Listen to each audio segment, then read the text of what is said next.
L'Université de Genève est un acteur reconnu sur la scène internationale en matière de recherche scientifique. Pour preuve, elle est régulièrement très bien placée dans les rankings internationaux et 2 de ses professeurs ont reçu le prix Nobel de physique l'an passé. La recherche scientifique à l'Université de Genève représente un demi-milliard de francs en 2019. La Cour des comptes a donc décidé de mener un audit de conformité de gestion pour vérifier la manière dont étaient gérés ces fonds de recherche. Je suis Sophie Forster-Carbonnier, magistrate à la Cour des comptes, et je vais vous présenter les principaux résultats de cet audit. La Cour des comptes pose un constat globalement positif sur la manière dont sont gérés les fonds de recherche à l'Université de Genève.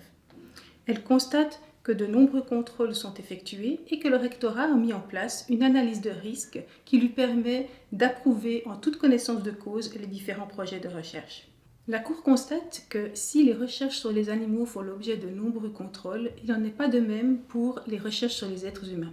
Elle propose donc que soient renforcés les contrôles sur les recherches en cours sur les êtres humains. La Cour recommande également au rectorat de revoir son concept d'analyse des risques de manière à en faire un outil de pilotage plus efficace et à s'assurer que tous les risques ont bel et bien couverts par les services concernés. Plus particulièrement, la Cour recommande au rectorat qu'il se dote d'une politique spécifique en matière d'acceptation de dons à fort risque d'image.